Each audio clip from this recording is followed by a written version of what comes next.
ডেকেছেন কেন? কেন অন্যায় করেছি?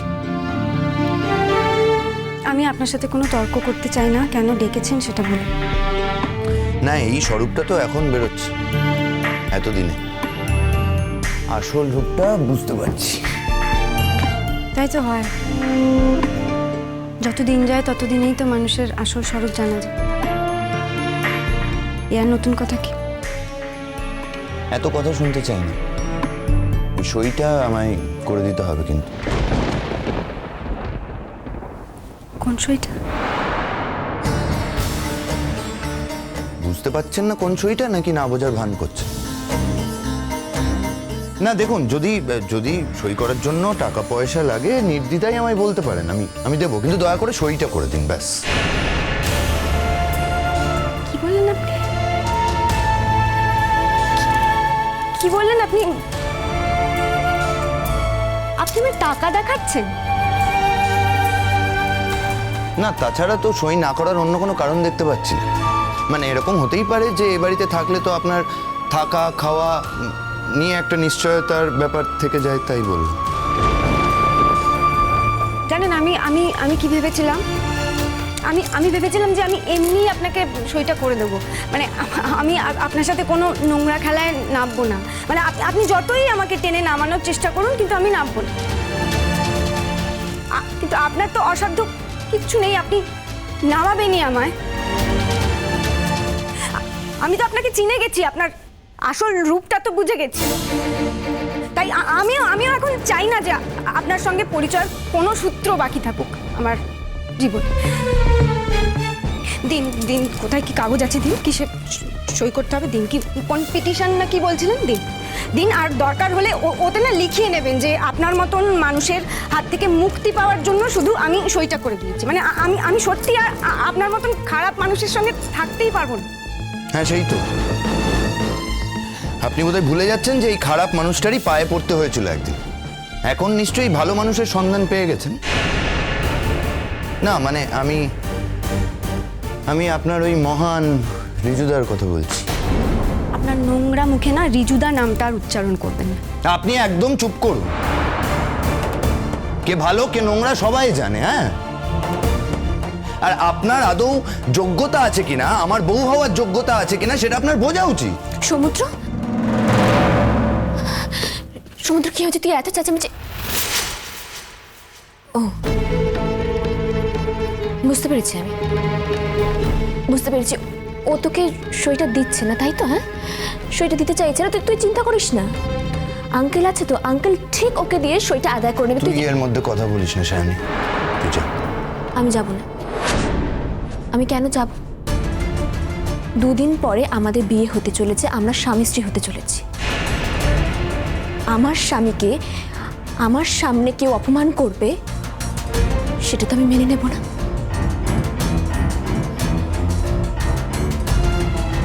গঙ্গাবতী, অনেক দিন ধরে তোমার অনেক অত্যাচার সহ্য করেছি। কি চাও তুমি? তুমি বলো আমাকে, তুমি কি চাও? টাকা পয়সা, গয়না, কি চাই তোমার? বলো। শাইনি, আমরা এখনো স্বামী স্ত্রী, আর আপনি একজন বাইরের লোক, তৃতীয় ব্যক্তি। তাই খুব ভালোভাবে বলছি, স্বামী স্ত্রীর মধ্যে ঢোকার চেষ্টা করবেন। কি বললে? স্বামী স্ত্রী? কে স্বামী, কে স্ত্রী? হ্যাঁ, কিসের স্বামী স্ত্রী? আইনের চোখে শাইনি, আইনের চোখে আমরা এখনো স্বামী স্ত্রী। তাই আমাদের মধ্যে ঢুকে আপনি না আপনার নিজের বিপদটা ডেকে আনবেন। আর একটা কথা শাইনি, ওই আপনার আঙ্কেলের হাতেই সমস্ত ক্ষমতা আছে, এটাও ভাবার কোনো কারণ নেই। তার কারণ এই পৃথিবীতে অনেক সাধারণ মানুষরাও আছে তো, যাদের কাছে ওই দেবজিৎ ব্যানার্জি নামক বড় ব্যারিস্টার নেই। তারাও কিন্তু ন্যায় পায়। হ্যাঁ, তাই বলছি এরমভাবে আমাদের মধ্যে ঢুকবেন না, তাহলে আমাকেও সেই রাস্তায় নিতে হবে। বাহ বাহ, শুনলি সমুদ্র? ওর কথাটা শুনলি?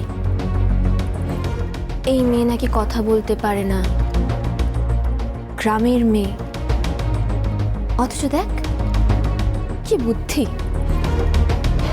তোর বাবাকে অপমান করছে, ইনসাল্ট করছে, এই বাড়িতে দাঁড়িয়ে আঙ্কেলকে অপমান করছে। বাহ, না না, এবার সময় এসে গেছে আন্টিকে জানানোর। আমি আমি আমি যাচ্ছি। না সায়নী, শুধু আন্টিকে কেন, আপনি একটা কাজ করুন, আপনি একটা মাইক নিন, নিয়ে সারা পাড়ায় সবাইকে বলে বেড়ান আপনি এটা পারেন। তার কারণ আপনার তো মান সম্মান জ্ঞান নেই। যদি থাকতো তাহলে একটা দম্পতির মাঝখানে ঢুকে পড়তেন। আপনার সাহস কি করে হলো আমার সামনে আমার বন্ধুকে আপনি অপমান করছেন? ও তো আমার বন্ধু নয়, ও আপনার বন্ধু। আর অপমানের যোগ্য কোনো কাজ করলে তো আপনাকেও অপমান করতে ছাড়ি না। ওকে ছাড়বো আপনি ভাবছেন কি করে? অনেক সহ্য করেছি, আর না। আন্টি না ঠিকই বলে, এই ধরনের মেয়েকে বার করে দেওয়াই উচিত। এরা সুচয়ে ঢোকে, হাল হয়ে বেরোয়। একদিন এই বাড়িতে চোরের মতন কাজের লোক হয়ে ঢুকেছিল, আর যেমনি ঢুকে পড়েছে অমনি অধিকার ফলাচ্ছে, বউয়ের অধিকার। ছি ছি ছি, লজ্জাও করে না। আমি যে চোর হয়ে এই বাড়িতে ঢুকেছি এটা আপনি জানলেন কি করে? আপনার শোনা কথা নিশ্চয়ই। তবে আমি যখন চোরের মতন এই বাড়িতে ঢুকেছিলাম না, তখন আপনার এই বন্ধু আমার স্মৃতিতে সিঁদুর পরিয়ে অগ্নিসাক্ষী করে বিয়ে করে আমাকে এই বাড়িতে নিয়ে এসেছিল। আপনি শোনেননি? ওই তো সেদিন সবার সামনে আপনার বন্ধু নিজেই বলল। আপনার মনে নেই, আমি আপনাকে আবার মনে করে দিলাম। তবে সায়নী, আমি যখন চোরের মতন ঢুকেছিলাম তখন আমি এই বাড়িতে বউ হয়ে ঢুকেছিলাম।